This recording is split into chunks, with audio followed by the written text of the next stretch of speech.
कि वन्देऽहं शिवपुराणं सर्वदा प्रसन्नधीः शिवप्रसन्नतायां दद्यात् स्वपदयोरतिम्। शिव महापुराण को वंदना कि भोला बाबा हमारे ऊपर कृपा करें। तो शिव महापुराण की जय। तीर्थ धाम में भी शारण्य पर बैठे बैठे सूत सौनकादि ऋषियों को आज 11 दिन हो गए, तरह तरह की चर्चाएं करी, भगवान शंकर की अनेक लीलाएं सुनी, कैलाश का सुंदर वर्णन किया, भोला बाबा के घर गृहस्थी परिवार सब हम सुने 11 दिनों से। फिर पावन ज्योतिर्लिंगों की कथा सुनाई, शिव के अवतारों का वर्णन किया और फिर भगवान भोलानाथ की प्रसन्नता के लिए सबसे श्रेष्ठ बताया महाशिवरात्रि का व्रत पूजन। और फिर अनेकों कथाएं, सूरज वंश का वर्णन किया, चंद्र वंश का वर्णन किया, 14 मनुओं की कथा सुनाई, जिसमें ये दुर्गा सप्तशती आदि का पूरा उल्लेख शिव महापुराण में किया है विस्तार से। और श्राद्ध की महिमा का वर्णन तो इतना किया ना, कई अध्यायों में, पूछो जी।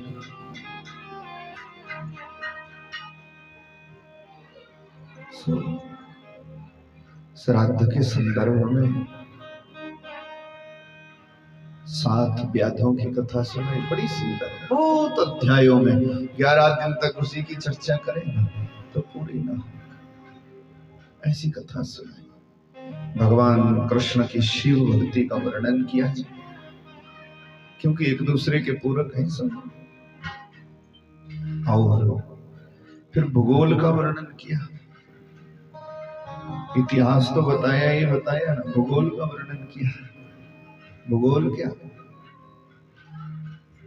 50 योजन विस्तीर्ण जो भूमंडल है, 14 भागों में है, 7 लोक नीचे के 7 ऊपर के, हम आपको सुनाए, विस्तार से वर्णन किया। और फिर योगियों का सामर्थ्य बताया, योगी यति होने का विधि विधान बताया, और सन्यास की महिमा बताई। संक्षेप में इसीलिए कह रहा कि सब गृहस्थी है, सन्यासियों के यहाँ कथा करनी तो सन्यास की महिमा, विस्तार से बड़ा वर्णन किया शिव महापुराण में कि सन्यासी कैसे होना चाहिए, और सन्यासी होने के बाद क्या करना चाहिए, और सन्यासी अगर मर जाए तो उसका क्या करना चाहिए। ये सब पता नहीं कितने अध्यायों में सूत जी ने वर्णन किया। सन्यास की कथा, दीक्षा की कथा है, और सन्यासियों का जीवन कैसा हो, तो सन्यासी की मरने के बाद क्या विधि है, सब की सब सुनाई शिव महापुराण। और यहाँ पर सन्यास के लिए केवल इतना ही कहें कि काम्यनां कर्मणानां न्यासः सन्यासः इति कवयो विदो। बड़े बड़े विद्वानों ने सन्यास असल में उसी को कहा कि जो सब कामनाओं का समन हो जाए, कामना ना रह जाए, बस एक भगवान को पाने की इच्छा, और भगवान के इतने करीब हम अंदर से हो जाएंगे वो इच्छा भी ना रहे। वैष्णवाचार्यों के द्वारा एक कथा कही जाती, वृंदावन में एक बड़े संत हो गए और भगवान को तो कहते हमें मुक्ति भी नहीं चाहिए, और जमुना के किनारे लेट गए, ऐसी कथा है। तब लोग कहने लगे कि यहाँ क्यों लेट रहा करके, क्या तेरे को भगवान नहीं पाना है? तो सन्यासी बाबा ने कहा कि लाख गर्ज पड़े तो भी यहाँ से उठेंगे नहीं, और उसको होएगी जरूरत तो जरूर आएगा। बोलो कितना विश्वास है। इसी का नाम है सन्यास। बोले हमें नहीं है जरूरत, लाख गर्ज पड़े तो भी नहीं आते तेरे पास, जा बैठा रहे बिहारी जी, नहीं आएंगे। और तेरे को लाख गर्ज पड़े तो आ हमारे पास, तू आएगा अपने आप। तो पड़े रहते, उसको बोलते हैं काम्य नाम कर्मणा नाम न्यास सन्यास कब योगी। विद्वानों ने सन्यास उसी को कहा, सब कामनाओं का त्याग। इसीलिए तो किसी फल की इच्छा नहीं, कोई कामना नहीं, कोई धन की लालसा नहीं, केवल हरिस्मरण, केवल हरि वचन, केवल नाम, बस वही सन्यास है। तो यहाँ पर भी निवेदन यही रहेगा, जितना हो जिंदगी की वास्तविकता हरि नाम से। जिंदगी का उद्धार प्रभु की शरण में, अनंत माया है उसकी। हम तेरी शरण में सन्यासी तो नहीं हो सकते, क्योंकि अंदर से जब तक भाव नहीं जगा। और एक बात कहीं भी लूं, देखा देखी में होना भी नहीं, क्योंकि जब तक अंदर से त्याग की भावना नहीं आई ना, वैराग जब तक नहीं आया, तब तक सन्यास का विचार भी नहीं करना। देखा देखी में नहीं, तभी तो बदनामी होती है। 3 प्रकार का वैराग होता है। एक मरकट वैराग होता है, एक शमशान वैराग होता है, और एक सच्चा वैराग होता है। मरकट वैराग जानते कैसा होता है? मरकट बंदर को बोलते हैं। ये बंदरी वैराग होता, कभी एक डाली पर, कभी दूसरी डाली पर, कभी तीसरी डाली पर। कैसा वैराग है?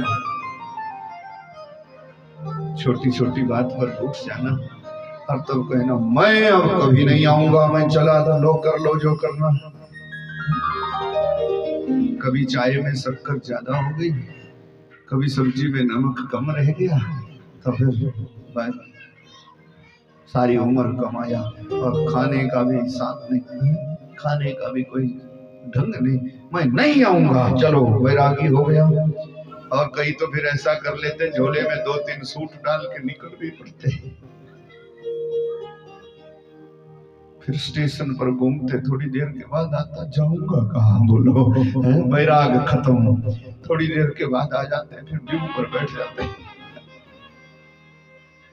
फिर देखते कि बहू आई, पूछेगी पिताजी आ गए, बढ़िया।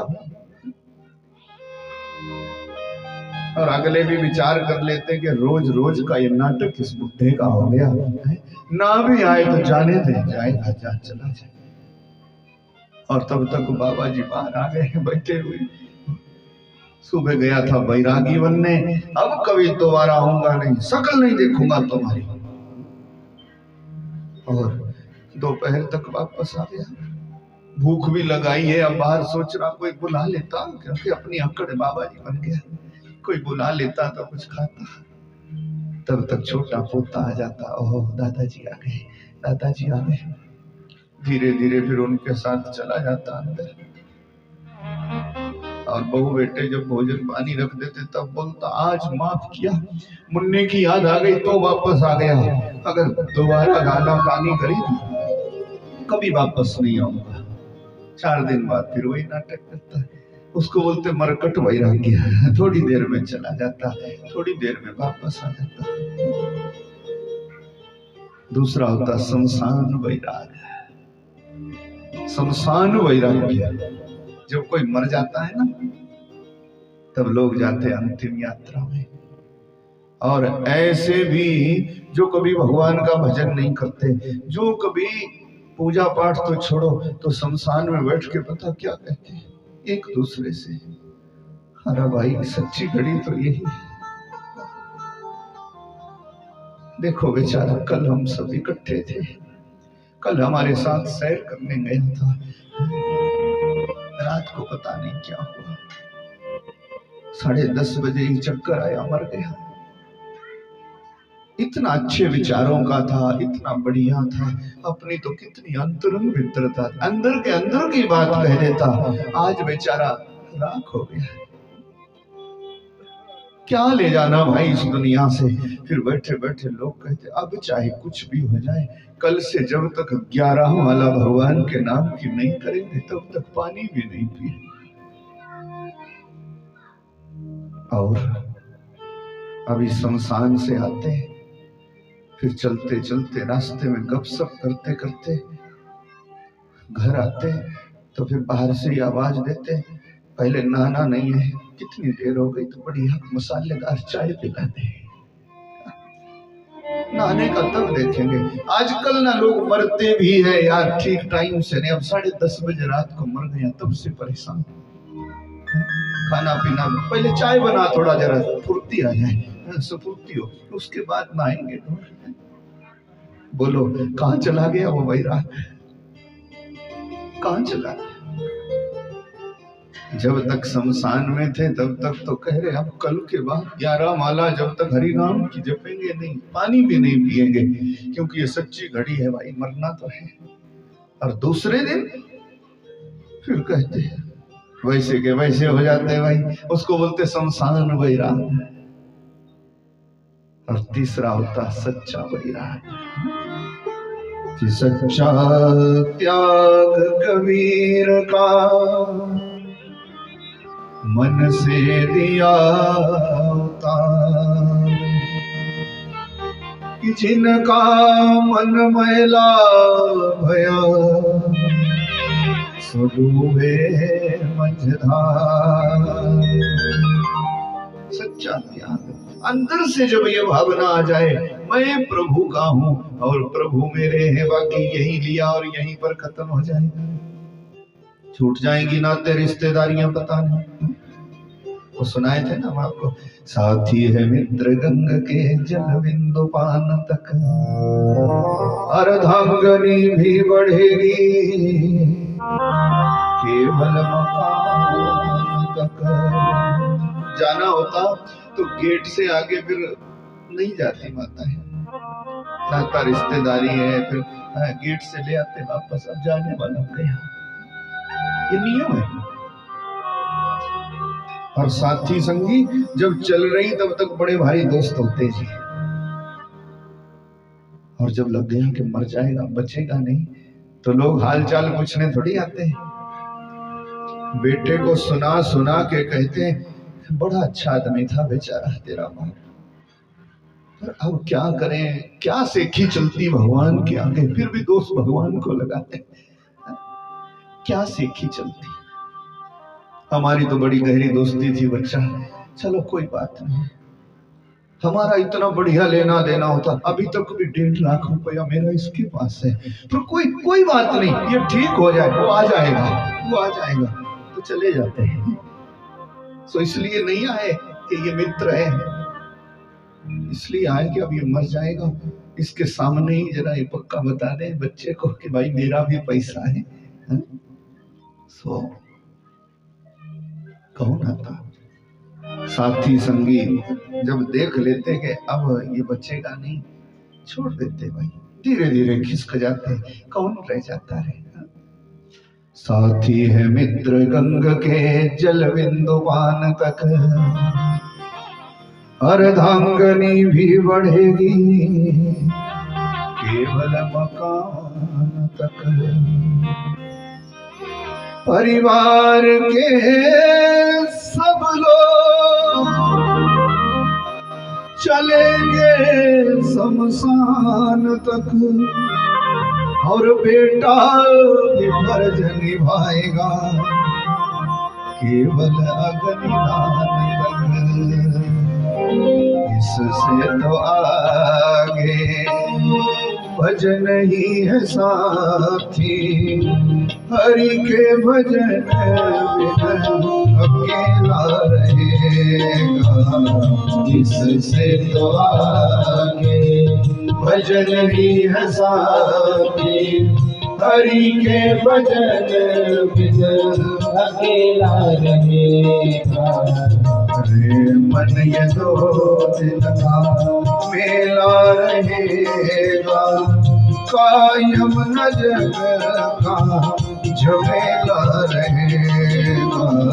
ये मन 2 दिन का मेला रहेगा, कायम न जग का झमेला रहेगा। जीना तो है उसी का जिसने ये राज जाना, जो ये समझ गया हम क्यों आए, कहाँ जाना, क्या कर्तव्य है, फिर वो सच में ही वैराग्य हो जाता। रहता संसार में है और बड़े हिसाब से, खाता पीता भी है, नाता रिश्तेदारी भी निभाता, सब कुछ करता है, दुनिया में रहता है, पर उसको ये मालूम है अंदर से त्याग है ना। सोचता है एक दिन ये सब छूट जाएगा, ये अपना नहीं। सन्यास की महिमा बड़ी भारी बताई शिव महापुराण, भगवत प्राप्ति का मार्ग बताया, मनु महाराज के वंश का विस्तार से वर्णन किया ऋषियों के पूछने पर, अनेक वंशों की कथाएं सुनाई, जमलोक का वर्णन किया, नरकों की कथा कही और नरक से तरने को भगवत नाम की बात कही। नरक में नहीं जाना है तो भगवान का भजन करो, ये सब सुनाया बड़े भारी विस्तार से। 5-10 दिन क्या, 5-10 महीना क्या, 5-10 साल क्या। और हम तो, मैं आपको कहा था ना, कथा के नाम पर क भी नहीं जानते, और हम जैसा अल्प बुद्धि भी अगर ये शिव महापुराण की कथा सुनाने लग जाए ना, तो 5-7 महीने तो हम आपको सुना ही सकते हैं। अनंत है भगवान की लीला, वर्षों बीत जाए, कहाँ अंत पाती है। कथा की महिमा तो अनंत है। कथा की बात जब समझ में आ जाए ना, तो फिर संकट पीड़ाएं पता नहीं कहाँ गायब हो जाती है। अनेक कथाओं का वर्णन किया विस्तार से, और फिर व्यास पूजा की विधि बताई सूत जी ने कि भगवान वेद व्यास जो जगत गुरु है, जिन्होंने पूरे संसार के कल्याण के लिए 4 वेद, 18 पुराण, 108 उपनिषद, 6 शास्त्र, पता नहीं कितनी रचना करी भाई। किसी भी ऐसे ज्ञान यज्ञ, तपो यज्ञ, द्रव्य यज्ञ, महायज्ञ व्यास के रूप में किसी विद्वान का वर्णन किया जाए, ऐसी महिमा बताई, व्यास पूजन की विधि बताई है बड़े विस्तार से। और फिर ऋषियों के पूछने पर ना वेद व्यास जी के जन्म की कथा भी सुनाई। आषाढ़ का महीना शुक्ल पक्ष और पूर्णिमा की मध्याह्न, जिसको हम गुरु पूर्णिमा बोलते हैं, भगवान वेद व्यास जी का प्राकट्य बताया। ऋषियों ने पूछा था, सूत जी ने सुनाया, आपको भी मैं कहूं, भगवान वेद व्यास ये नारायण के अवतार हैं। भगवान नारायण ने संसार के कल्याण के लिए तीसरे द्वापर के अंत में जो अवतार लिया वो भगवान वेद व्यास है। उसके बाद बने ग्रंथ शास्त्र। अब ये शंका हो जाए कि 2 सतयुग तो यूं ही चले गए, 2 द्वापर, 2 त्रेता, तीसरा द्वापर जब आया, तीसरे द्वापर के अंत में भगवान का वेद व्यास अवतार हुआ, तो उससे पहले कामकाज कैसे चलता था जी? तो सृष्टि के प्रारंभिक जो युग थे उनमें श्रुत ज्ञान की परंपरा थी। नारायण से ब्रह्मा जी ने सुना, ब्रह्मा जी ने नारद जी को बताया, नारद जी ने सनक आदि मुनियों को बताया और फिर व्यास जी को बताया। ऐसे इस श्रुत ज्ञान में युग बीत गए। भाई सुन करके ज्ञान प्राप्त कर लेना। तो किताब नहीं थी, पर नारायण भगवान ने सोचा कि आगे ज्यों ज्यों युगों की आवृत्तियां बढ़ती जाएगी त्यों त्यों तो ये काम मैल चढ़ता जाएगा ना, चढ़ता जाएगा। फिर सुन करके याद रखे और आगे जमाने का कल्याण करें, ऐसा तो कोई बिरला ही होएगा, ऐसा तो कोई बिरला होएगा। वैसे बुजुर्गों का नियम रहता था, विद्या पुस्तक की किसी काम की नहीं है। असल में विद्या तो वही होती है जो कंठ में हो। कि पुस्तकेषु जया विद्या पर हस्तगतम धनम। किताबों में तो बड़ा भारी कुछ है, पुराणों में क्या क्या नहीं लिखा, पर अगर पढ़ा नहीं है तो रह गए वैसे के वैसे। और पढ़ा भी है, ये भी पता है कि भाई पुराणों में कहीं ऐसा लिखा है, पर वो याद नहीं है ना, तो किस काम का है। तो समय पर तो काम आएगा नहीं। कोई आपसे पूछेगा तो कहेंगे आप पढ़ा तो था कहीं, देखेंगे तो क्या किस काम के हुए। तो पुस्तकों में जो विद्या है वो समय पर काम नहीं आती। वैसे ही धन की महिमा बताई, धन है ना, अगर जेब में है तो काम का है।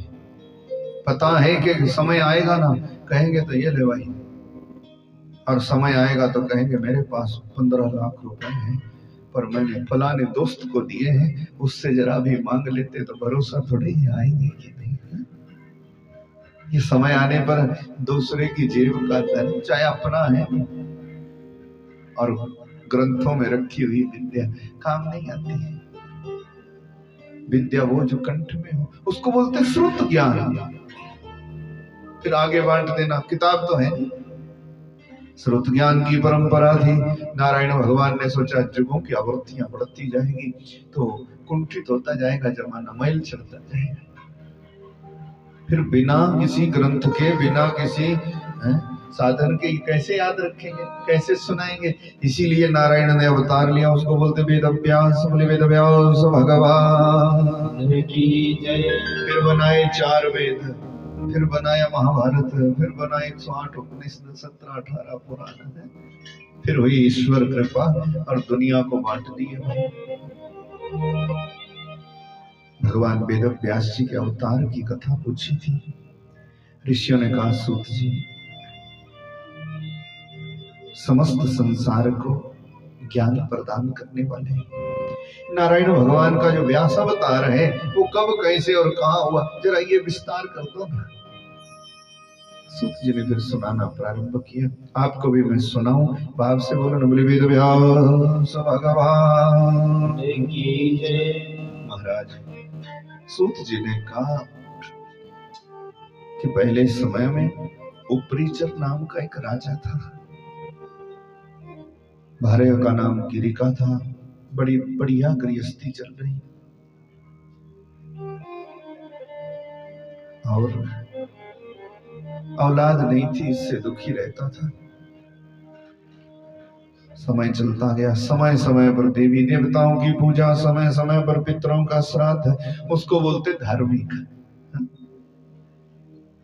जो ना संस्कृति मानता अपनी, ना पूजा मानता, ना पाठ मानता, ना श्राद्ध, ना तर्पण, ये हमारी सनातनी संस्कृति, तो धार्मिक कैसे हो सकता है।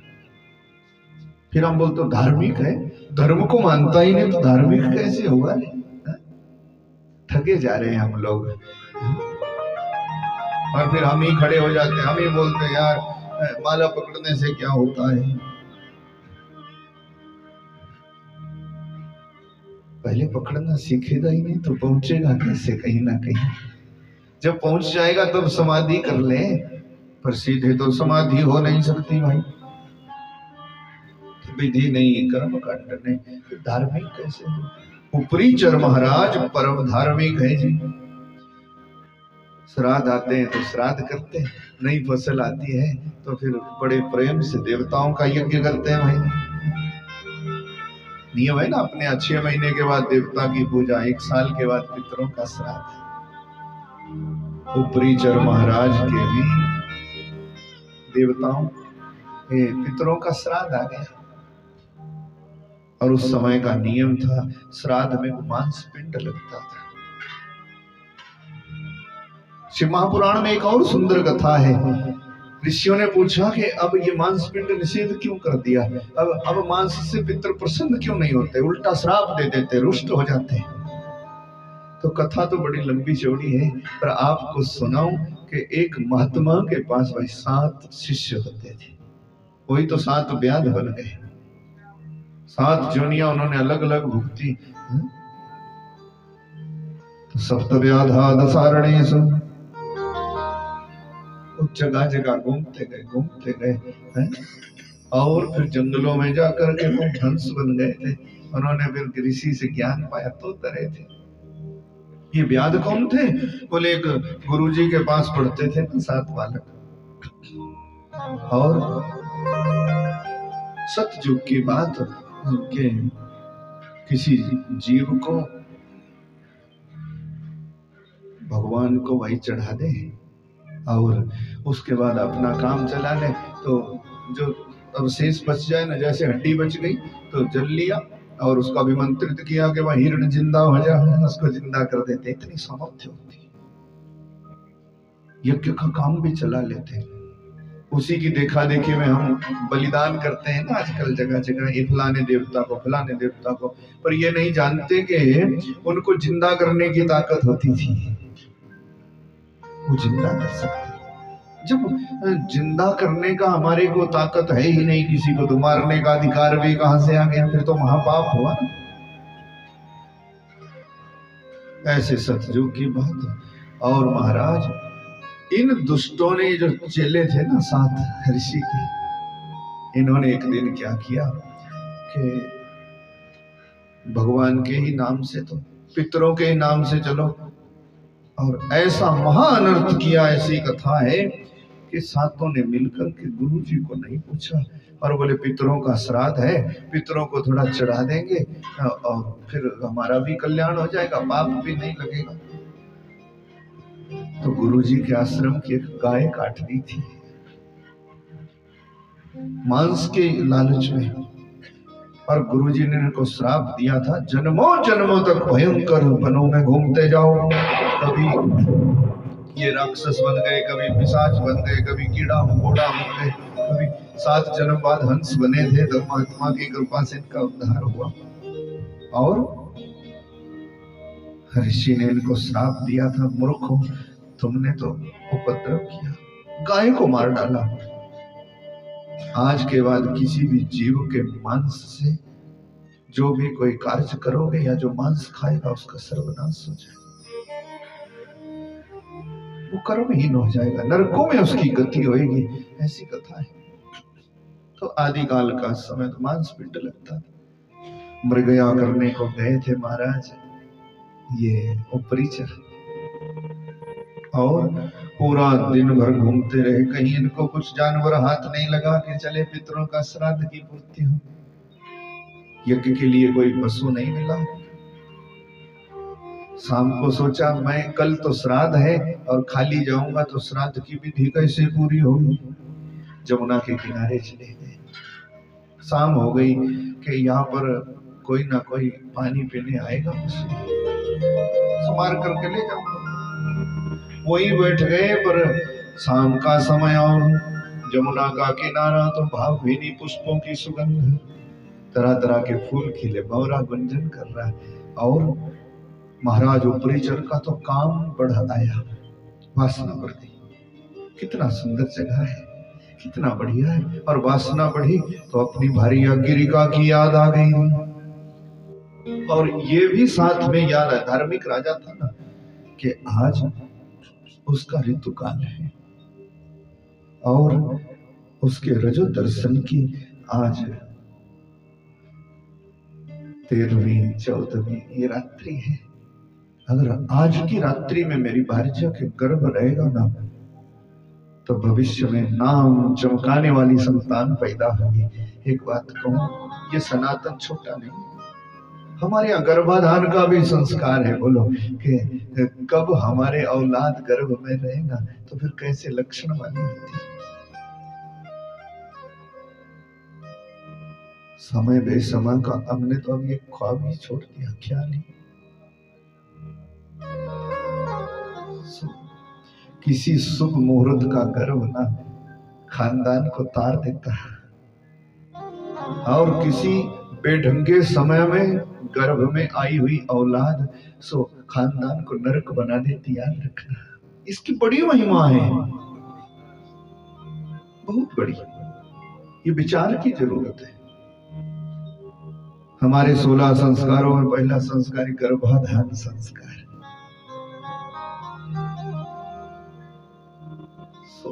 ये तो विचार करना ही चाहिए। आप पढ़ी लिखी पीढ़ी है और अनुभव करो,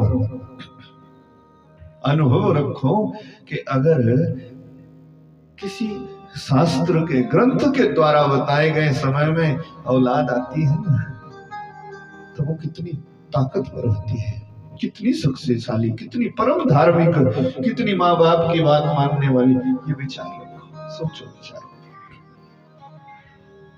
सोचा आज मेरी भार्या का ऋतुकाल है, आज अगर उसके गर्भ रहेगा, पर अब मैं तो उससे दूर हूं, मेरा संजोग उससे कैसे हो पाएगा। माया देखो भगवान की। उसी समय शाम का समय था ना, एक बाज पक्षी उड़ रहा जी जमुना के ऊपर। बाज को बुलाया ऊपरी चढ़ने, सतयुग की बात, और अपना तेज एक पत्थर के दोने में भर करके बाज पक्षी को हमारी भार्या को दे देना, आज उसका ऋतुकाल। बाज पक्षी ने दोना दबाया चोंच में तो चल पड़ा, ऐसी कथा। और दूसरे बाज पक्षी ने देखा कोई खाने की चीज होगी, सो झपट पड़ा बाज के ऊपर। और इस छीना झपटी में जो महाराज ऊपरी चढ़ के तेज का पुटक था ना, पत्थर पुटक दोना, सो जमुना में गिर गया जी। और जमुना में गिरा तो मछली आई, उसको निगल गई और गर्भवती हो गई। बोले नारायण भगवान की जय।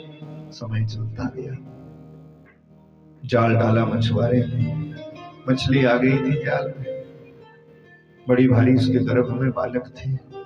अब बीज मनुष्य का था तो जुड़वा बच्चे थे, एक बालक और एक बालिका। महाराज मछुआरे ने जब देखा मछली के पेट से 2 मनुष्य बालक निकले, दौड़ा दौड़ा राजा के पास गया, डर के मारे पता नहीं क्या सजा देगा। महाराज मछली के पेट से 2 बच्चे निकले, क्या करें। राजा के पहले ही औलाद नहीं थी, राजा ने बेटा तो रख लिया जी, बेटी दे दी वापस, जा इसका लालन पालन कर। पर बोलो मछली के पेट से पैदा हुई थी, मछली जैसी दुर्गंध आती इसके देह से, चारों तरफ जहां भी ये बेटी बैठती मछली जैसी दुर्गंध है, इसीलिए इसका नाम मत्स्यगंधा रख लिया। मछली के पेट से पैदा हुई थी, इसीलिए इसको मत्स्य उदरी भी बोलते हैं। और मछुआरे ने इसका लालन पालन किया। अब पिताजी के पास रही, मां तो थी नहीं,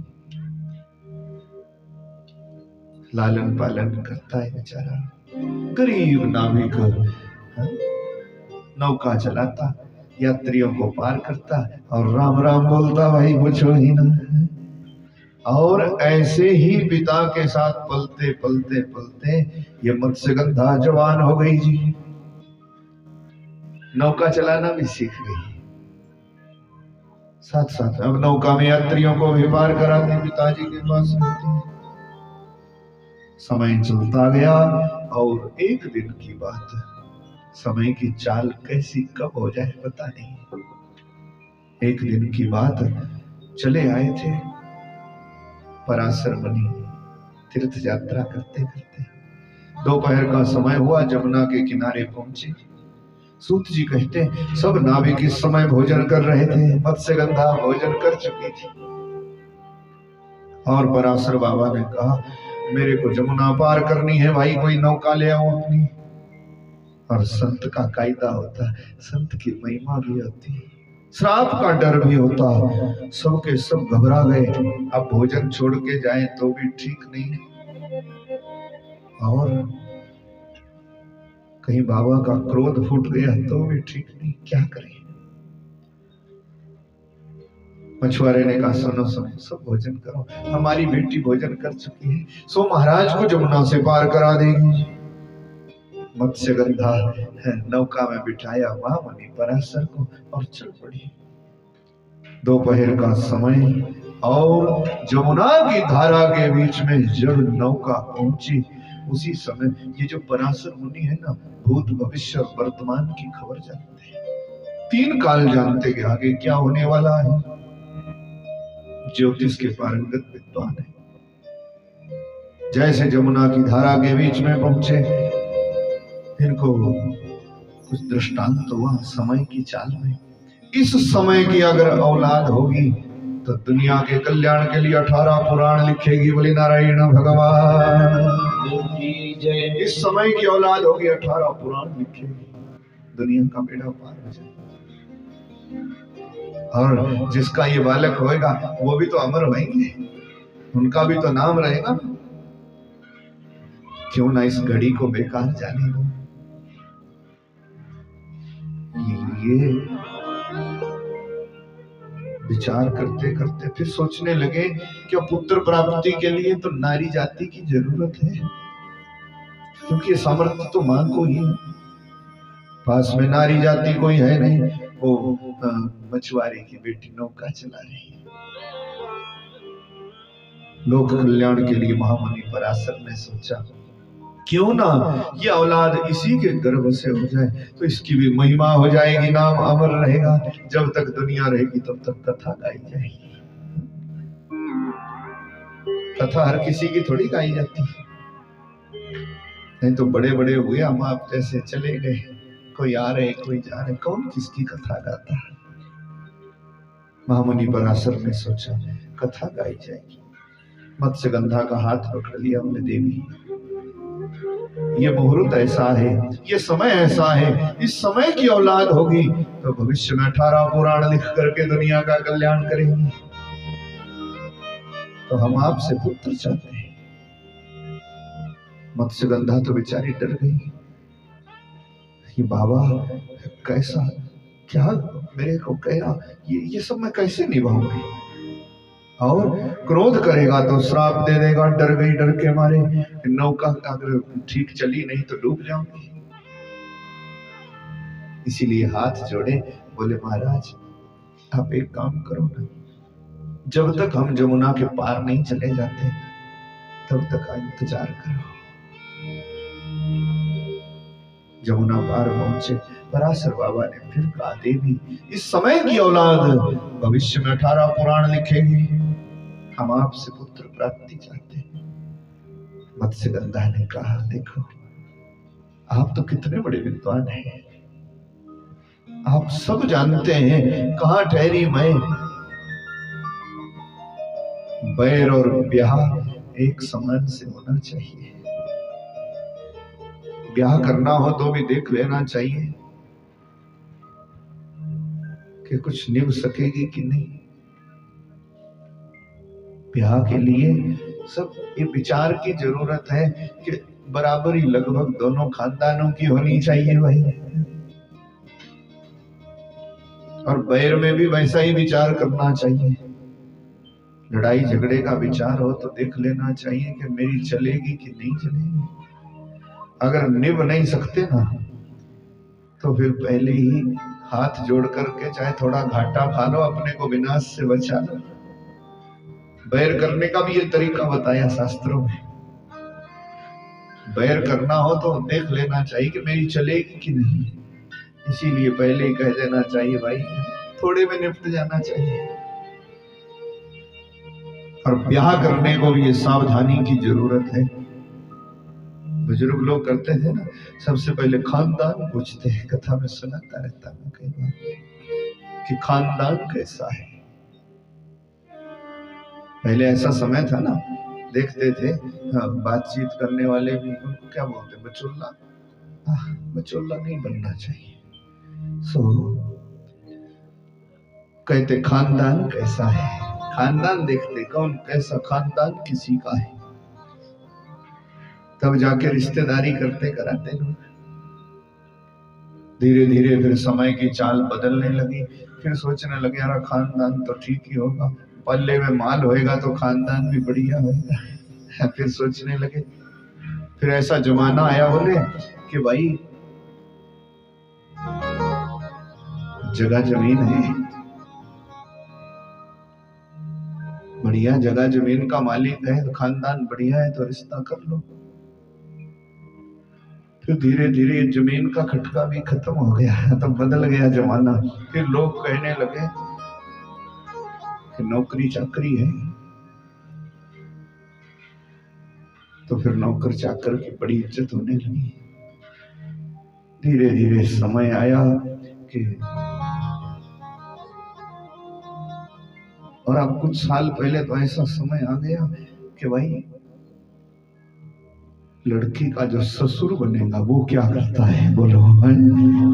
ऐसा जमाना है, क्योंकि उनको बताया आजकल नौकरी तो है नहीं, तो पूछते कि ससुर क्या करता है। जो लड़की का ससुर बनेगा वो क्या करता, बोले वो सरकारी नौकरी में बढ़िया, रिश्ता कर दो, रिश्ता कर दो। क्योंकि उसको पता मेरा भी नौकरी में नहीं, उसको कैसे होएगा, पर उसके पास माल होएगा तो एक ही तो है, वो उसी का होएगा। बोले ससुर क्या करता। तो धीरे धीरे तो अब ये भी पता अगली पीढ़ी ऐसी आ गई ना, तो ससुर भी प्राइवेट है। फिर धीरे धीरे अगर काम चल पड़ा तो चल पड़ा, नहीं तो नहीं। फिर भाई अब ससुर को कोई नहीं पूछता, अब ये नहीं पूछता कि जमीन। अब पता क्या, धीरे धीरे फिर ऐसा मौका आ गया, फिर अब तो हिसाब बदल गया। नहीं तो पहले ये रिश्तेदारी कराना ना, बाप दादा चाचा मौसा नाना ताया है, इन्हीं का काम होता था। पर अब विचार बदल गया, अब ये सब माताजी को करना पड़ता है। बाबूजी भी पास में ही बैठते हैं, पर माँ जी साथ में बैठती तो अगले रिश्तेदारों को कह देती जमीन तो नहीं है। अगला सोचता कि क्या पता, अगला होता नहीं जमीन तो है नहीं, बोले बहुत बढ़िया, रिश्ता पक्का है, हमने भी नहीं रखी। क्यों? क्योंकि जमीन होएगी तो बेटी का काम कैसे करेगी। तो ना जमीन होनी चाहिए, कमरे कितने, पहले तो ऐसा था बड़ी बिल्डिंग होनी चाहिए, अब धीरे धीरे स्वभाव भी बदल गया, बोलते बड़ा मकान नहीं होना चाहिए, झाड़ू पोछा कौन करेगा, पैसे की बर्बादी होगी। और फिर समय बदलता जा रहा है। आपको कहें उसको अधिक क्या कहें, आज तो पूर्णाहुति का दिन है। बस बैर और ब्याह थोड़ी समानता देख लेनी चाहिए कि ये खानदान हमारे लायक है कि नहीं है। मत्स्यगंधा ने कहा आप कहाँ विशिष्ट के खानदान में पैदा हुए, और कहाँ मैं मछली के पेट से पैदा हुई भील की कन्या, मेरा आपका संजोग कैसे हो सकता है कि विशिष्टस्य कुलेरम में तुम जातोऽसि महामते, निषादजा अहं त्वं ब्रह्मान्, कथम संगो घटे तनो। मेरा और आपका संग कैसे हो सकता है।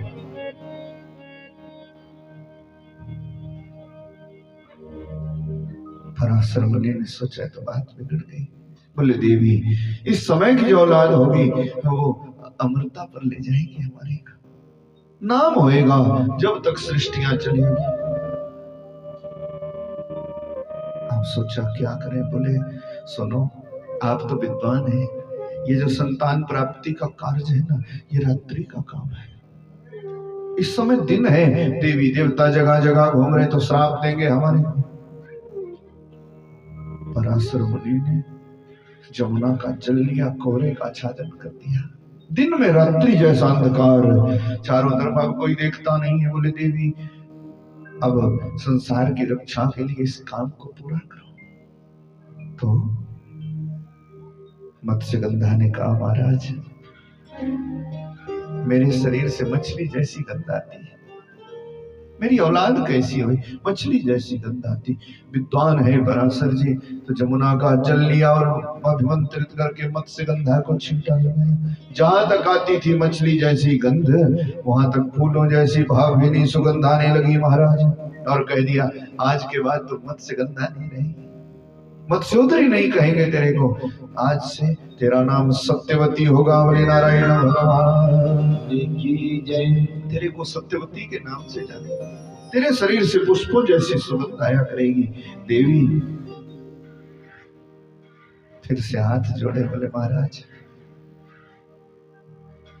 मेरा ब्याह संस्कार नहीं हुआ, और बिना ब्याह संस्कार के आप परपुरुष हैं, आपसे औलाद होएगी तो मेरे पिता 7-7 जन्मों तक नरक से नहीं उठेंगे। मेरा ये काम अच्छा नहीं है। तब तो पराशर मुनि ने कहा देवी तू धर्म की महिमा अभी तक नहीं समझी। ये औलाद तेरे से ऐसी नहीं होगी कि तेरा कन्या धर्म चला जाएगा, तेरा कन्या धर्म भी नहीं जाएगा और इस गर्भ का किसी को पता भी नहीं चलेगा। ये तो ईश्वर इच्छा से तो कन्या ही रहेगी, किसी को इस बात का पता भी नहीं चलेगा। जो जो वरदान मांगे सो सो दिए महाराज, और दृष्टि मात्र से ही गर्भ स्थिति हुई। इसकी मत्स्यगंधा सत्यवती हो गई, गर्भवती हो गई। जमुना जी में स्नान करके पराशर बाबा चले। सूत जी कहते ऋषियों समय चलता गया और सत्यवती के गर्भ को 10 मास जब पूर्ण हुए तो जमुना के मध्य में एक सूर्यजा नामक द्वीप है, नौका लेकर के गई थी अकेली। वहीं पर इसने एक सुंदर बालक को जन्म दिया। पर ये बालक पैदा होते ही जवान हो गया, जटाजूट निकल आए इसके, और छत्र कमंडलो दंड जो संतों की सामग्री होती आकाश से गिरी इस टापू पर। इसने छत्र धारण किया, कमंडलो दंड सन्यास एकदम से पैदा होते ही, जन्मजात सन्यासी। और अपनी माता की परिक्रमा करी तो कहने लगी, बोले बेटा अब चलो ना पिताजी के पास चलते हैं।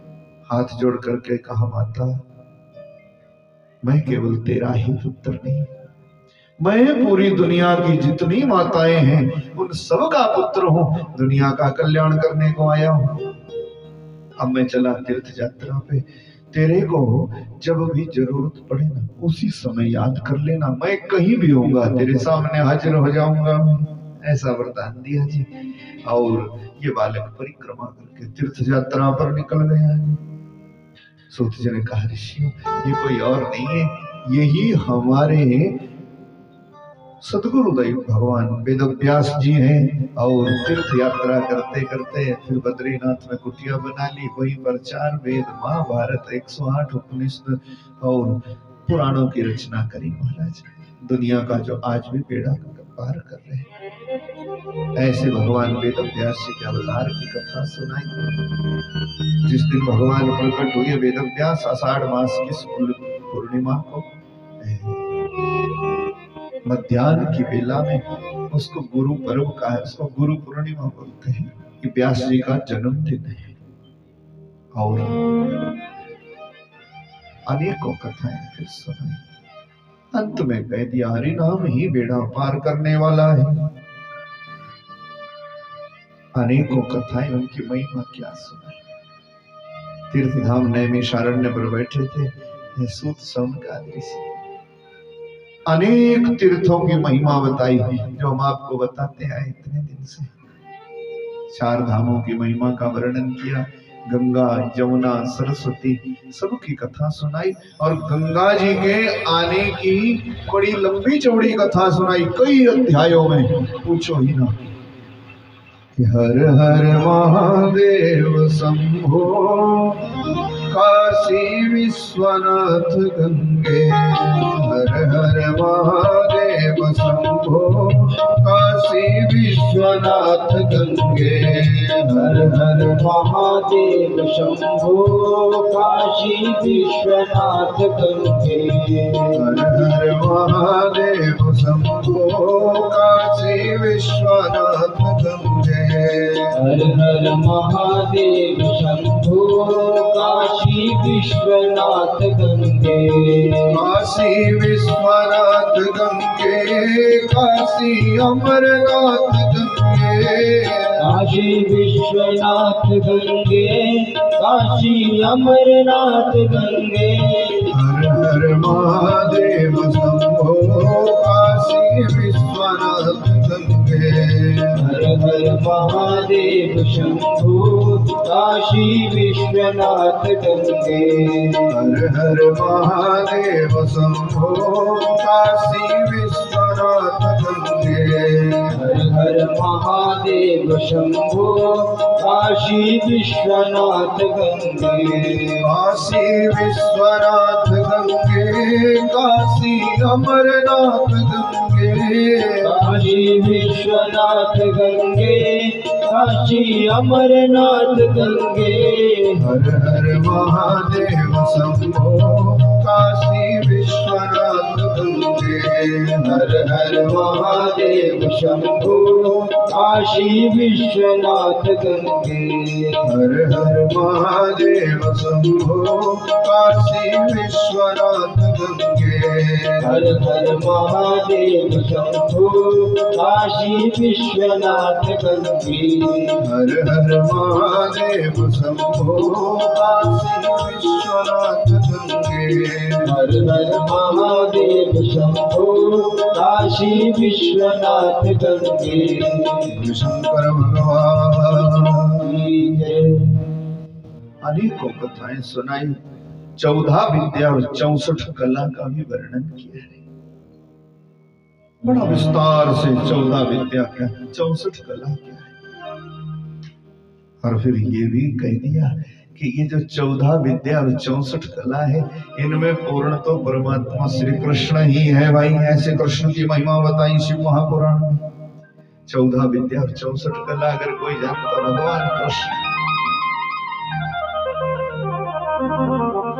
उसमें रूप बदलने की कला है, भूत पिशाच को बस में करने की कला है, ताश खेलने की कला है, किसी को हंस करके अपना बनाने की, पता नहीं अनेक, उसको बोलते 64 कला है।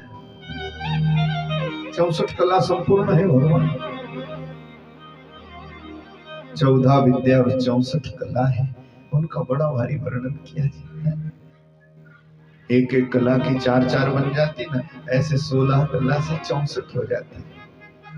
एक के 4-4 हिसाब है, 14 विद्या 64 कला, ऐसे 16 कला संपूर्ण भगवान, उनकी महिमा का वर्णन किया जाए। और फिर कह दिया ऋषियों, ये तो मेरा और आपका परम भाग्य था जो इस स्थान पर बैठ करके हमने शिव चर्चा करी। ये नैमिषारण्य बड़ी पावन भूमि है, नैमिषारण्य की महिमा बड़ी है, जहां पर सब ग्रंथों में आता है ना। देखो, कोई व्रत हो, कोई पूजन हो, कोई कथा हो, तो जब शुरू करते ना पंडित जी, तो बोलते एक बार नैमिषारण्य में शौनकादि ऋषि बैठे थे, बोलते कि सत्यनारायण की कथा ही देखो। सूतो वाचे कदा नैमिषारण्य ऋषि शौनकादया प्रवचमनीय सूतम सर्वै पौराणिकम खलु। पूरा सुना तो मेरे को 1.5 अध्याय आता है, पूरा जुबान नहीं, फटाफट। सो महाराज उसके बाद भी रट्टा में आ जाता है, पर 1.5 तो यूं होता है। उसमें 3 दिन में सत्यनारायण की कथा सुना सकता है, लगातार 72 घंटे। 1.5 अध्याय ऐसी बुजुर्गों से सीखिए।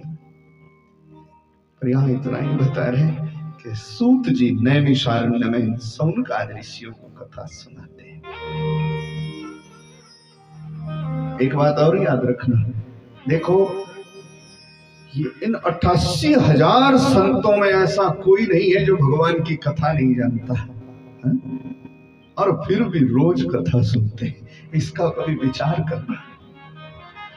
हम तो पता क्या कहते हैं, हम कहते हैं यार अब क्या करना, अब एक बार इधर सुन ली, 2 बार उधर सुन ली, 3 बार उधर सुन ली, 4 बार उधर सुन ली। तो कथा कोई गिनती थोड़ी है। कथा तो तब तक है जब तक भगवान ना मिल जाए। बोले नारायण भगवान की जय। कथा कथा तब तक है जब तक परमात्मा ना मिल जाए। और हम बेचारे ठगे जाते। हम कहते यार अब कितनी सुननी है, 15 कथा सुन ली, अब क्या। फिर कुछ लोग बोलते यार अब खटका रहने दो, अब मरना होगा तो भी ठीक, तरना होगा तो भी ठीक है।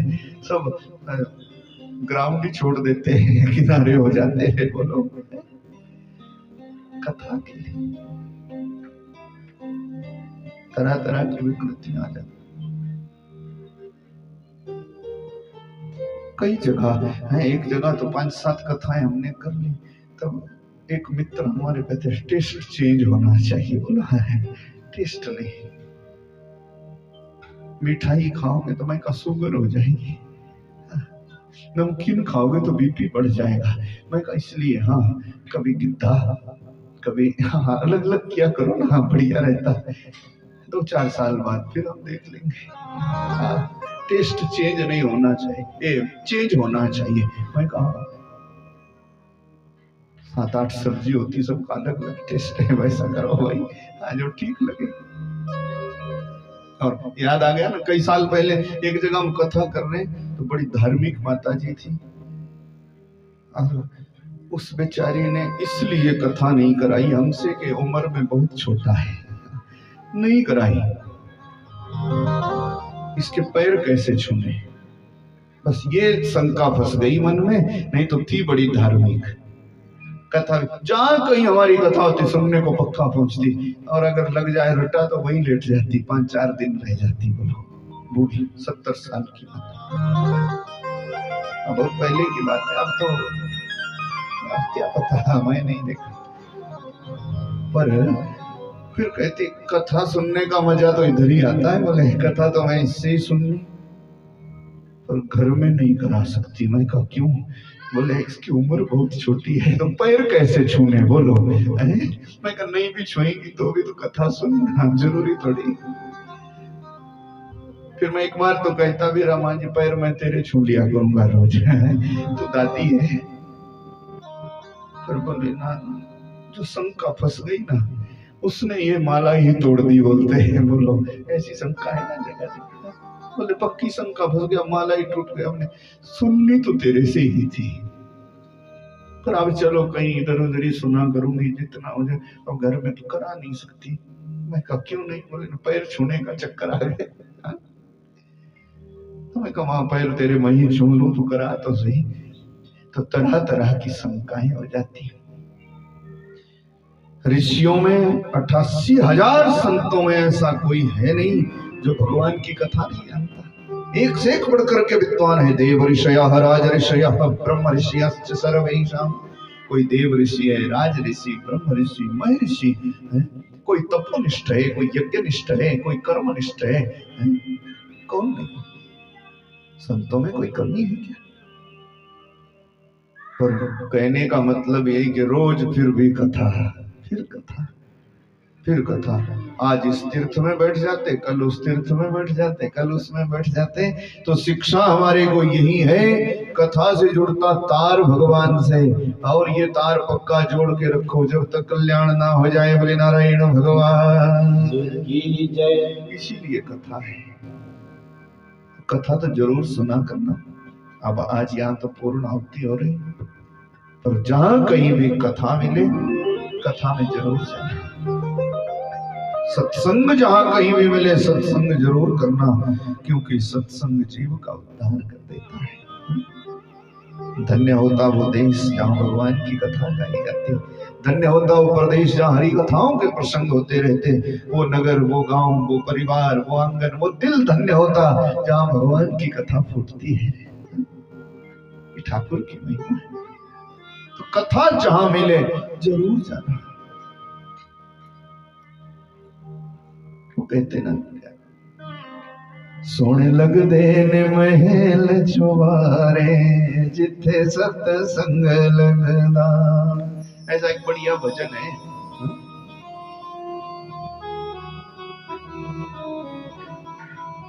वो सोने लगदे ने महल चुबारे जिथे सतसंग लगदा। सोने लगदे ने महल चुबारे जिथे सतसंग लगदा। सोने लगदे ने महल चुबारे जिथे सतसंग लगदा। सोने लगदे ने महल चुबारे जिथे सतसंग लगदा। सोने लगदे ने महल चुबारे जिथे सतसंग लगदा। वो जगह, वो देश, वो प्रदेश, वो नगर, गांव, वो परिवार धन्य हो जाता जहाँ भगवान की कथा गाई जाती। हरी कथाओं के प्रसंग जहाँ जहाँ होते रहते हैं।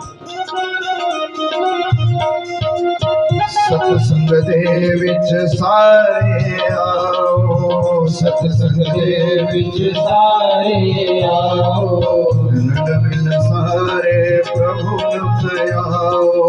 नंद मिल सारे प्रभु नुत आओ। उथे लगदे ने प्रेम मुलारे जिथे सतसंग लगदा। उथे लगदे ने महल चुबारे जिथे सतसंग लगदा। सोने लगदे ने महल चुबारे जिथे सतसंग लगदा।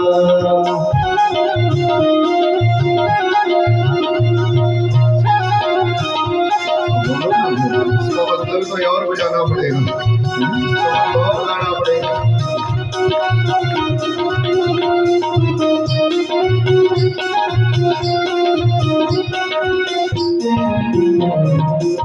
सतसंग दे विच फूल ले आओ। सतसंग दे विच फूल ले आओ। सतसंग दे विच फूल ले आओ। सतसंग दे विच फूल ले आओ। रल मिल सारे हार मनाओ। रल मिल सारे हार मनाओ। उथे पापियां नु आप सहारे जिथे सतसंग लगदा। उथे पापियां नु आप सहारे जिथे सतसंग लगदा। सोने लगदे ने महल चुबारे जिथे सतसंग लगदा। सोने लगदे ने महल चुबारे जिथे सतसंग लगदा। सोने लगदे ने महल चुबारे जिथे सतसंग लगदा।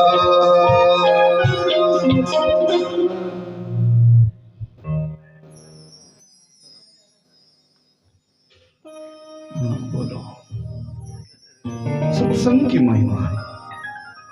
और जीवन खत्म हुआ तो जीने का ढंग आया। ऐसा हुआ है खटका। जीवन खत्म हुआ तो जीने का ढंग आया। जब समा बुझ गई तो महफिल में रंग आया।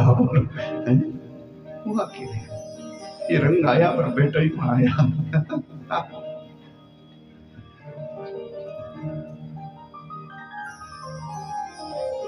अब तो दाल भात का समय हो गया। खैर, सत्संग विवेक देता है, ये तो विनोद है ना। पर सत्संग में कभी डूब करके देखना, कभी इस रस का आनंद देखना, कभी एकांत में बैठ करके। आपको कहूं, सत्संग भीड़ भड़ाके का सौदा नहीं, ये तो अंदर का मसला है। तार जो भगवान से जुड़ जाए तब तो हंसती रहो देती रहोती उन्मादवत नृत्यति। ये जबरदस्ती नहीं करना पड़ता, अपने आप हो जाता है।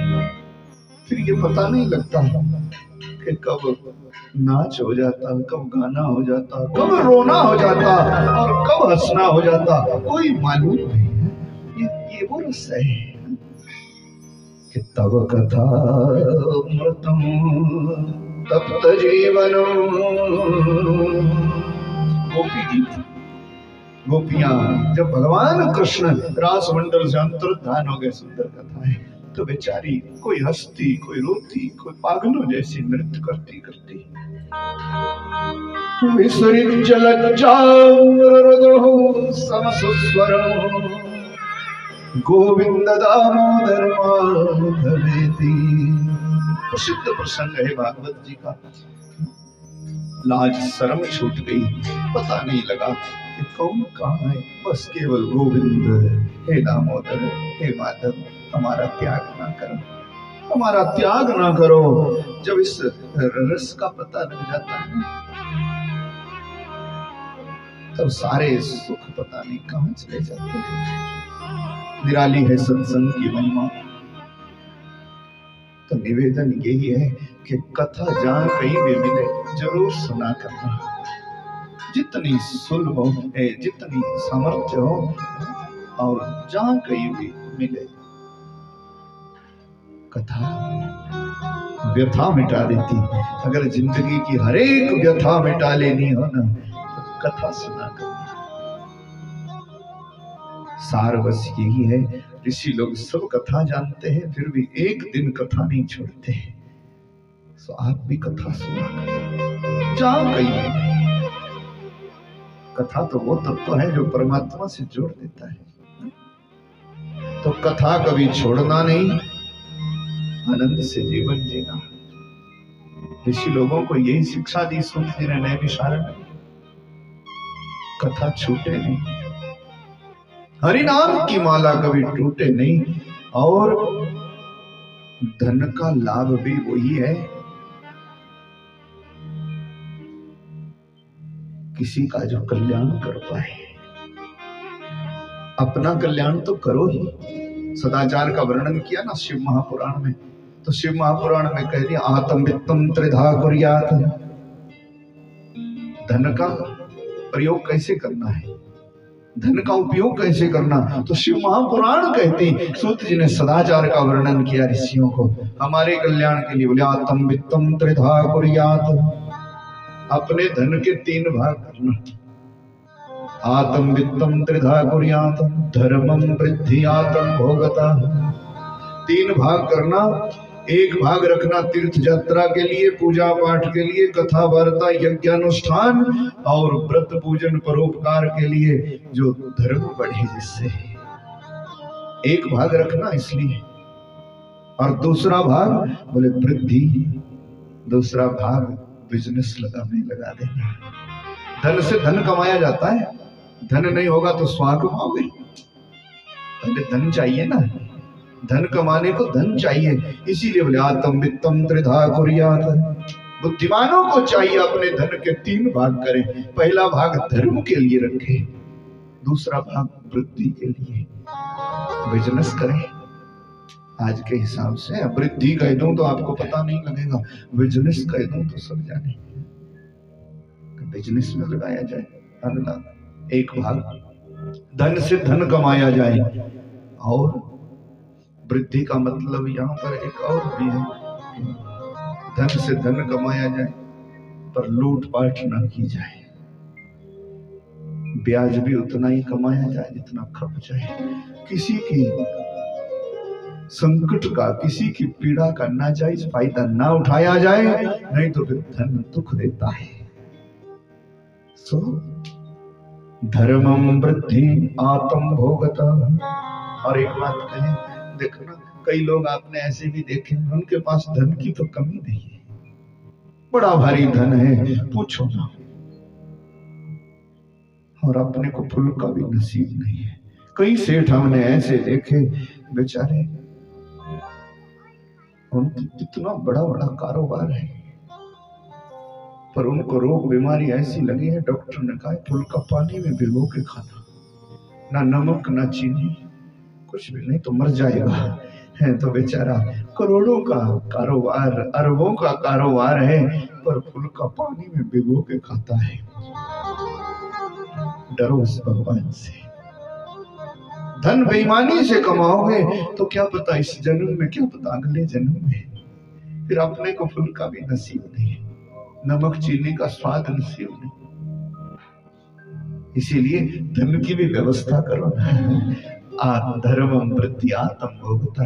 एक हिस्सा धर्म के रास्ते, उससे अपना आगे का रास्ता ठीक करो, कल्याण के लिए धर्म के लिए रखो। दूसरा वृद्धि के लिए, जिससे धन से धन आए ईमानदारी से। और तीसरा बोले आत्म भोगता, तीसरा भाग अपने खाने पीने को रखो। नहीं तो ऐसा नहीं है कि खूब अपने पास धन है और उसको जोड़ जोड़ के मर गए। पता नहीं, ठीक से चप्पल भी नहीं पहनते कई लोग कि रकम घट जाएगी। बोलो ऐसा हमने देखा है, रकम कम हो जाएगी। कपड़ा भी फटा पुराना वही रख लेते हैं। पूछो ना, सोचते कि माल कम हो जाएगा। पर याद रखो ना कि जिंदगी में हजारों का मेला जुड़ा, सब यही रहेगा। इसीलिए सत्संग करो, व्यवस्था समझो। व्यवस्था को समझना पड़ता ना। और धार्मिक जो व्यवस्था है उसी को समझना पड़ता है। अगर कहीं छोटी मोटी व्यवस्था में रहते हो ना तो बदल जाओ, धार्मिक व्यवस्था से जुड़ो। खैर,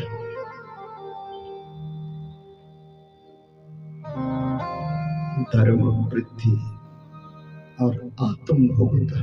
अगर धन भगवान ने दिया है तो अपना भी थोड़ा बढ़िया रखो ना, बढ़िया लगे, अच्छा कपड़ा पहनो। अगर भगवान ने जितना दिया उसके 3 भाग करो। बोले ठीक से लोग कपड़ा भी नहीं पहनते, रकम घट जाएगी।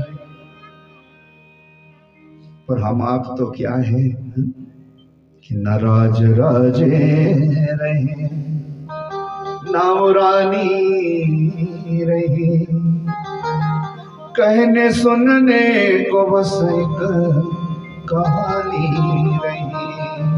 बड़े बड़े आए, बड़े बड़े चले गए कि अंत में लखपति को ना भेला मिला। हंस जब जब उड़ा वो अकेला उड़ा। गठड़ियां यही रह जाती हैं, पर उनको व्यवस्थित करने का तरीका शिव पुराण सिखा रही। पहला भाग धर्म को लगाओ, दूसरा वृद्धि को, और तीसरा अपने खाने पीने को। जो भगवान ने दिया है ना तो खाओ पियो भी। रखवाली करते करते ना सूख जाओ। क्यों? क्योंकि आगे जो आएंगे ना वो अपना अनजल लेकर के पैदा होंगे। ये बात कभी ना बोलो। जो अगली पीढ़ी आएगी, हम इस ख्वाब में जीते रहते हैं कि माल छोड़ के जाऊंगा तो बाल बच्चों का गुजारा चल पड़ेगा, नहीं तो इनका नहीं। ये बेचारे कैसे रहे? इसीलिए बढ़िया से बढ़िया है, ये सबका स्वभाव रहता। मोह है ना, पूरी जिंदगियां घर बनाने में चली जाती। पर एक बात पता क्या होता, अगली पीढ़ी जो आएगी जो कहेगी मेरा बाप नालायक था, ये पुराने मॉडल का बना दिया, ये किस काम का। अब कहाँ अच्छा लग रहा है, कैसा बना लिया। तो जितना पैसा हम बनाने पे लगा रहे हैं ना उससे 10 गुना वो तुड़वाने पे लगाएगा। बोलो है कि नहीं? फिर अपनी मर्जी का बनाए, वो भी उसी में चला जाएगा। ये मैं मोह माया की सांसारिक लीला की बात कर रहा, विरोधी नहीं। बढ़िया बिल्डिंग बनाओ, रखो, पूजा पाठ भी किया करो, भगवान का घर भी अच्छा बनाओ। बड़ा घर बनाना बुरा नहीं है, पर उसमें ये धारणा रखना कि एक कमरा भगवान के लिए। क्या भगवान यार, मन में होता है भगवान, काहे की पूजा पाठ, कमरा ही बर्बाद कर दिया, वो महापाप है। जिस भगवान के भेजे हुए हम दुनिया में आए, महल बढ़िया बनाओ और उसमें अच्छे से अच्छी जगह हो, वहां पर ठाकुर जी को पधराओ, ठाकुर जी को स्थापित करो कि वहां पर भगवान फिर हमारा उद्धार करते हैं। ऐसा नियम रखो। खाओ पियो, धर्म वृद्धि आत्म भोग, 3 भाग करो। बड़ भागी होते वो लोग जो सत्संग करते हैं। वो देश, वो प्रदेश, वो नगर, वो गांव, वो परिवार धन्य हो जाता जहां भगवान की कथाएं गाई जाती। अंत में बहुत कथाएं सुना करके फिर गुरु शिष्य की महिमा बताई, दीक्षा कैसे दी जाती सो भी सुनाया, शिष्य कैसे होते सो भी सुनाया, परीक्षा कैसे करनी चाहिए सो भी बताया। पर ये जरा अध्यात्म की बातें, ये जरा प्रयोग में लाने की बातें हैं। और शिव महापुराण की जो वायु संहिता है ना, वो संपूर्ण संतों की कथा है। बोले नारायण भगवान की जय। वो संतों की समझ में आती है। और इसीलिए लास्ट में ये लिखी कि इतने दिन कथा सुनते सुनते तो श्रोता संत ही हो गया होगा, तब वो समझ करेगा और भगवान को पाएगा। भाई ऐसे शिव महापुराण की महिमा बताई। नैमिषारण्य पवित्र है। नैमिषारण्य में ऋषि लोग यदा कदा बैठते हैं, संतों की मंडली बैठी रहती, भजन करती। बाबा जी भी आ गए, आप भी ठीक, आप पूर्णाहुति होने वाली, बढ़िया, आपका स्वागत है। हाँ जी, हाँ जी। शिव महापुराण हो और संत हो तो फिर भगवंत को आते देर नहीं लगती भाई। हाँ, भगवान फिर जरूर आते, बड़ी महिमा होती। ऐसे अनेक विध कथा सुना करके फिर ऋषियों ने कहा अब हम एक काम करना चाहते कि जो तेज ब्रह्मा और विष्णु ने देखा था शिव, हाँ, खंबे के रूप में ना, प्रकाशमान खंबा, उसको हम देखना चाहते, वो कैसे दिखेगा। तब सूत जी ने कहा वो यहाँ बैठे थोड़े ही दिखेगा, जाओ 12 ज्योतिर्लिंगों की यात्रा करो। 12 ज्योतिर्लिंग जो जगह जगह साक्षात शंकर के रूप में विराजमान है, उनका करो पूजन। ऋषि लोग गए थे, 12 ज्योतिर्लिंगों पर पूजा अर्चना करी, शंकर का ध्यान भजन खूब किया, पर शिव तेज नहीं दिखा भाई। तब हिमालय में चले गए केदार बाबा का दर्शन करने, केदार बाबा की पूजा करी और फिर देखा कि यहाँ भी शिव तेज नहीं दिखा। हिमालय में अभी जा ही रहे थे तो इनको महात्मा सनत कुमार दिखाई दिए, समाधि में बैठे। सनत कुमार ने कहा निकलो आगे, निकलो निकलो, वहीं पर आपको शिव मिलेगा। और कुछ आगे गए भयंकर जंगल में तो शिव तो नहीं मिले, पर नंदी महाराज समाधि में बैठे बैठे मिल गए थे। सोनका दृश्य को ऐसी कथा है। और जो कथा सूत जी से सुनी थी नैमिषारण्य में, वही शिव के जो गण है, शिव का जो वाहन है नंदी, तो नंदी से सुनी हिमालय में बैठ करके। फिर नंदी बाबा ने कह दिया कि यहाँ तो काम होने वाला नहीं है, शिव की नगरी अगर कोई है तो काशी है, काशी जी के बीच में जाओ भाई। और चले गए भगवान विश्वनाथ की शरण, वहीं पर बड़े दिनों तक भजन किया था। और जब शिव कृपा हुई तो भयंकर गर्जना हुई थी आकाश में, और महाराज जैसे ब्रह्मा विष्णु के बीच में वो प्रकाशमान कांतिमान तेज प्रकट हुआ, वैसे ही ऋषियों ने देखा आकाश से महान दिव्य तेज उतर करके धरती पर आ गया। और ऋषि लोग प्रसन्न हो गए, भगवान शंकर की आराधना करी। बड़े समय तक उस शिव तेज को देखते रहे कि वही ये अनंत शिव है जो ब्रह्मा विष्णु की प्रार्थना पर पिंडी रूप हो गया है। ऐसे अनादि अनंत भगवान का दर्शन काशी जी के बीच में किया संतों ने।